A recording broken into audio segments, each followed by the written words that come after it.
வணக்கம். ரொம்ப நாள் கழிச்சு ஒரு ஈவெண்ட் பண்ணால் எங்கள் டீம் டிசைட் பண்ணாங்க. எங்கே ஈவெண்ட் பண்ணலான்னு டிசைட் பண்ணும்போது ஓமானுக்கு போய் ரொம்ப வருஷம் ஆகுது, ஓமானுக்கு போகலான்னு டிசைட் பண்ணாங்க. இந்த வாட்டி 15th மே அன்னைக்கு சலாலாலையும் 16th மே மஸ்கட்லேயும் ஈவெண்ட் பண்ணுறதா டிசைட் பண்ணியிருக்காங்க. ஸோ சலாலாலையும் மஸ்கட்லேயும் உங்களை சந்திக்கிறேன். இந்த வீடியோட டிஸ்கிரிப்ஷனில் அந்த கூகுள் ஃபார்ம் இருக்குது. அந்த கூகுள் ஃபார்ம் ஃபில் பண்ணி அனுப்பிச்சிங்கன்னா எங்கள் டீம் உங்களை கான்டாக்ட் பண்ணுவாங்க. வணக்கம், good morning, happy morning, wonderful morning. இன்றைக்கி உங்கள்கிட்ட பேசணும்னு நினச்சது 2 நாளைக்கு முன்னாடி நினைக்கிறேன், நான் உங்கள்கிட்ட மோட்டிவேஷனை பற்றி பேசியிருந்தேன். மோட்டிவேஷன் ஏன் இம்பார்ட்டண்ட் இல்லை அப்படிங்கிறத பற்றி பேசியிருந்தேன். நிறைய பேர் என்ன நினைக்கிறீங்கன்னா, பணம் தான் உங்களோட பெரிய மோட்டிவேஷன் இருக்கும்னு. ஒரு ஐடியல் லீடர் எப்படி இருக்கணுங்கிறதுக்கு ரத்தன் டாட்டாவோட வில்லு ரீசெண்டாக வெளில பிரபேட்டை இருக்குது. அந்த பணம் நீங்கள் டோட்டலாக எடுத்து பார்த்தீங்கன்னா ஏறத்தாழ 4000 கோடி தான் அவர் பேரில் சொத்து இருந்தது. 4000 கோடி அப்படின்னு சொல்கிறதே ரொம்ப நாக்கூசுது இல்லை. நம்மளால் எவ்வளோ சைஃபர் இருக்குதுன்னு நம்மளுக்கு தெரியாது. பட் மற்றவங்கள்லாம் பேசுகிற கோடி பார்க்கும்போது undoubtedly India's greatest and most successful industrialist of his time வெறும் 4000 கோடி தான் வச்சுருந்தாருன்னா, ட்ரஸ்ட்டு மூலமாக அவர்கிட்ட எவ்வளோ இருக்குதுன்னு பார்த்துருந்தீங்கன்னா பல லட்சம் கோடி. அவரோட அன்லிஸ்டட் கம்பெனியை நீங்கள்லாம் கரெக்டாக கணக்கு பார்த்தோன்னா மோஸ்ட் வேல்யூபிள் கம்பெனி இந்த வேர்ல்டாக இருந்திருக்கும். அது மாதிரி ஒரு மனுஷன் வெறும் 4000 கோடி மட்டும் எழுதிட்டு போயிட்டாருன்னு பார்த்தீங்கன்னா ரொம்ப சர்ப்ரைசிங்காக இருக்கும்.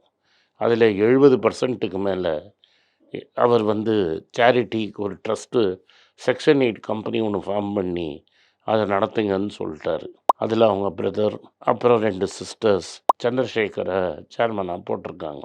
அது மட்டும் இல்லாமல் அவர் முக்கால்வாசி பணத்தை அந்த கம்பெனிக்கு எழுதிட்டார். அவரோட நாய்களுக்கு 2த்துக்கும் மாதத்துக்கு 10,000 ரூபா செலவாகுங்கிற கணக்கில் பணம் விட்டுட்டு போயிருக்காரு. ஒரு ப்ராப்பர்ட்டியை அவரோட ஃப்ரெண்டுக்கு எழுதிட்டார். ஒரு வீட்டை நியோல் டாட்டாக்கும் ஜிம்மி டாட்டாக்கும் பிரித்து எழுதிட்டார். இன்னொரு மற்றதெல்லாம் இந்த சொத்தெல்லாம் ஒரு கேஷாக இருந்தது அவரோட 2 சிஸ்டர்ஸுக்கும் ஒரு ஃப்ரெண்டுக்கும் பிரித்து 3 எழுதிட்டார். இது எல்லாம் வெறும் 30% ஆஃப் ஹிஸ் அசெட். 2 பேருக்கு படிப்புக்காக கடன் கொடுத்துருந்தாரு.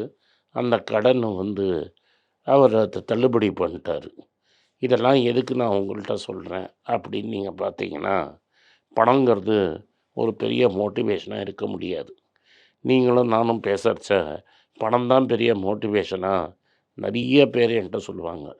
இவ்வளோ பணம் இருந்துட்டால் போதும், அவ்வளோ பணம் இருந்துட்டால் போதும் அப்படின்னு பல பேர் நான் பேசி கேட்டிருக்கிறேன்.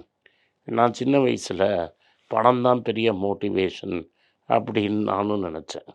பட் என் லைஃப்பை மாற்றினது ரத்தன் டாட்டாவோட ஒரு வழி கசின் பெரியப்பா தான் வச்சுக்கோங்களேன். அவர் தான் ஜஹாங்கீர் ரத்தன் டாட்டா. அவருக்கு பணத்து மேலே நாட்டமே கிடையாது. அவரை நான் பார்த்துருக்கேன். சாதாரண மனுஷன் மாதிரி நடந்து போவார். Ratan Tata was correct here for that man. அவரை மாதிரி இருக்கிறது ரொம்ப கஷ்டம். நியோல் டாட்டா இருப்பாரா இருக்கும், பட் அவ்வளோ தூரம் ஒரு பப்ளிக் ஃபிகராக வருவாரான்னு எனக்கு தெரியல. பட் ரத்தன் டாட்டா பப்ளிக் லைம்லைட்டில் இருந்துட்டே கம்ப்ளீட்டாக அவர் பேக்ரவுண்டில் இருந்தார். அவரோட திங்ஸை பற்றிலாம் எழுதும்போது நல்ல துணிமணிகள் இருந்தது, 3-4 வாட்ச் இருந்தது, சில்வர் ஆர்டிகல்ஸ் இருந்தது, கார் கலெக்ஷன் நிறைய இருந்தது, அந்த வாட்ச் கலெக்ஷன், துப்பாக்கி, இது மாதிரி பல விஷயங்கள் இருந்ததே தவிர பெருசாக பொருட்கள் இல்லை. இதில் என்ன தெரியுதுன்னா, வேர்ல்டில் இங்கிலீஷ் கிரிக்கெட்டில் நாங்கள் ஒன்று சொல்லுவோம், class is permanent, form is temporary அப்படின்னு. அப்படின்னா ஒருத்தவனுக்கு கிளாஸ் பிளேயர்னால் அது பர்மனெண்ட்டு, வாழ்க்கை ஃபுல்லாக அவன் கிளாஸை ஆடுவான். நான் பார்த்ததில் குண்டப்ப விஸ்வநாத்னு ஒருத்தரந்தான். அவன் கவாஸ்கரோட மச்சான். இன்றைக்கி இருக்கிற ஜெனரேஷனுக்கு குண்டப்பா விஸ்வநாத்தை தெரியாது. விஸ்வநாத் தான் ஒரு கிளாஸ் பேட்ஸ்மேன்.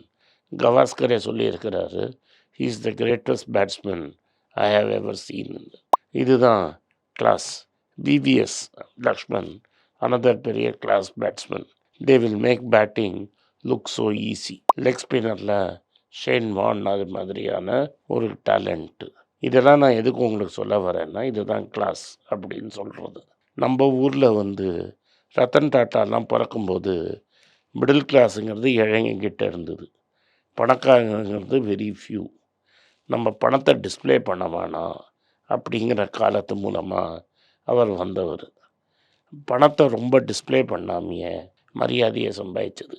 ஆனால் சேட்லி இந்தியா எப்படி மாறிடுச்சுன்னா, இன்றைக்கி 3500 கோடியை ஒரு கல்யாணத்தில் செலவு பண்ணி அதை சோஷியல் மீடியாவில் பெருசாக்கி உலகம் ஃபுல்லாக இதை காமிச்சு அசிங்கப்படுத்துகிற அளவுக்கு ஆயிடுச்சு. ஒரு ரொம்ப கிராஸ் விஷயமாக நடந்தது. தமிழ்நாட்டிலேயே மெட்ராஸில் 90ஸில் ஒரு சீஃப் மினிஸ்டர் ஒரு வளர்ப்பு பையனுக்கு இது மாதிரி கிராஸாக கல்யாணம் பண்ணாங்க. இது மாதிரி வல்கர் டிஸ்பிளே ஆஃப் வெல்த்துங்கிறது எங்கேயுமே போகாது. உங்களை உலகம் ரொம்ப நாள் ஞாபகம் வச்சுருக்காது. இதே இடத்துல ஒரு வீடியோ பண்ணியிருந்தேன் நான். இந்த வீடியோவில் நான் என்ன சொல்லியிருந்தேன்னா, பாரதிய தமிழ் மறக்காது. தமிழ் இருக்கிற வரைக்கும் பாரதி இருப்பான். ஆனால் பாரதியை புறக்கணிச்ச பணக்காரர்களை இன்றைக்கி உங்களுக்கு விரலொட்டி எண்ணி கூட சொல்ல முடியாது. அந்த சமயத்தில் பாரதியை புறக்கணித்த செல்வந்தங்கர் பேர் சொல்லுங்கன்னு சொன்னால் 4 பேர் கூட சொல்ல முடியாது. அதே மாதிரி தான் ராமானுஜனை புறக்கணித்த பணக்கார செல்வந்தர்கள் யாருன்னு கேட்டால் நம்மளுக்கு தெரியாது. ஆனால் தமிழ்நாட்டில் அந்த சமயத்துலேயும் பல செல்வந்தர்கள் இருந்தார்கள். புறக்கணித்தது உண்மைதான்.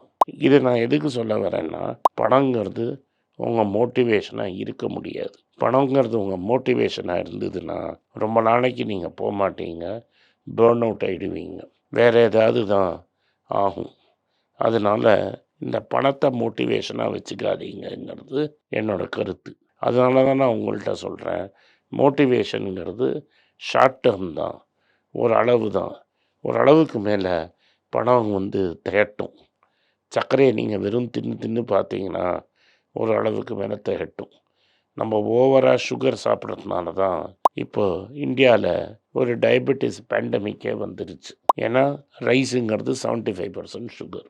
ஏன்னா ஒரு 50 வருஷத்துக்கு முன்னாடி எல்லோரும் அரிசி சாப்பிட மாட்டாங்க, எல்லோரும் கேழ்வு கஞ்சி இது மாதிரி தான் சாப்பிட்டுட்டு இருந்தாங்க.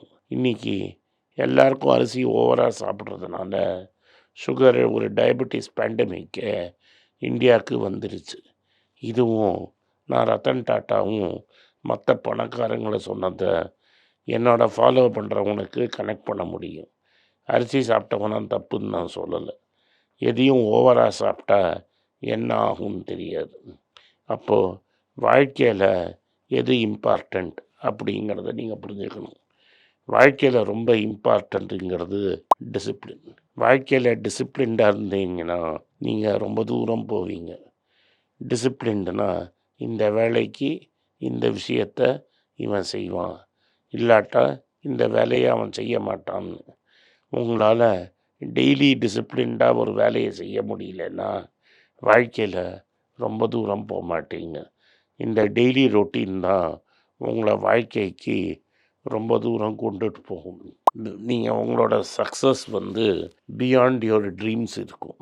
ஸோ நீங்கள் பெரிய பெரிய ஆளை பார்த்து கம்பெனி ஃபவுண்டர்ஸ் பார்த்தீங்கன்னா அவங்களுக்கெல்லாம் கிளியர் ரொட்டீன் இருக்கும். நீங்கள் டீம் குக்கை சூஸ் பண்ணுங்கள், அவனுக்கு ஒரு பர்டிகுலர் ரொட்டீன் இருக்கும். வாரன் பஃபெட் பார்த்தீங்கன்னா அவனுக்கு ஒரு ரொட்டீன் இருக்கும். ஜெஃப் பீசோஸ் பார்த்தீங்கன்னா ஒரு ரொட்டீன் இருக்கும். இதெல்லாம் இந்த ரொட்டீன் உங்களுக்கு செட் ஆகிடுச்சுன்னா, டிசிப்ளின்டாக நீங்கள் அந்த ரொட்டீன் ஃபாலோ பண்ணிங்கன்னா உங்கள் வாழ்க்கை பெட்டராக இருக்கும்.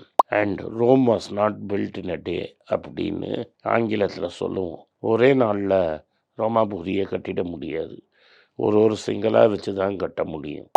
அதனால் பஃபெட் சொன்ன விஷயத்தை மறந்துடாதீங்க. நீங்கள் கட்டுற பில்டிங் வாழ்க்கைங்கிறது வாழ்க்கை ஃபுல்லாக உங்கள் ரெப்புடேஷனை நீங்கள் பில்டு பண்ணுறீங்க. ஒரு விஷயம் தப்பாக பண்ணிட்டீங்கன்னா அந்த ரெப்புடேஷன் கம்ப்ளீட்டாக சரிஞ்சிடும். அதனால் கேர்ஃபுல்லாக செய்யுங்க. நன்றி, வணக்கம். இந்த வீடியோ உங்களுக்கு பிடிச்சிருந்ததுன்னா இந்த வீடியோவை லைக் பண்ணுங்கள், எங்கள் சேனலை சப்ஸ்கிரைப் பண்ணுங்கள், பெல் நோட்டிஃபிகேஷன் தட்டுங்க. இந்த வீடியோவை முடிஞ்சால் சொந்தக்காரங்களுக்கும் ஃப்ரெண்ட்ஸுக்கும் அனுப்புங்க. நன்றி, வணக்கம். உங்கள் பேராதரவுக்கு மிக்க நன்றி. நான் டோட்டலாக 5 புஸ்தகங்கள் எழுதியிருக்கிறேன். 3 வந்து ஆங்கிலத்தில் எழுதியிருக்கிறேன். அதில் 2 வந்து தமிழாக மொழிபெயர்த்துருக்காங்க. ஸோ டோட்டலாக 5 புஸ்தகம் ஆச்சு. இந்த 5 புஸ்தகத்துக்கு ஹார்ட் காப்பி வேணும்னா நீங்கள் கீழே இருக்கிற வாட்ஸ்அப் நம்பருக்கு மெசேஜ் அனுப்பிச்சிங்கன்னா எங்கள் டீம் உங்களை கான்டாக்ட் பண்ணுவாங்க. இந்த 5 புஸ்தகங்களில் 3 புஸ்தகம் வந்து கிண்டலில் இருக்குது. அமேசானில் கிண்டலில் வாங்கணும்னு ஃபீல் பண்ணுறவங்க நேராக கிண்டலில் வாங்கிக்கலாம். தமிழ்லேயே யாராவது ஃபைனான்ஸ் நியூஸ் படிக்கணும்னு ஃபீல் பண்ணிங்கன்னா தயவுசெஞ்சு moneypage.com விசிட் பண்ணுங்கள்.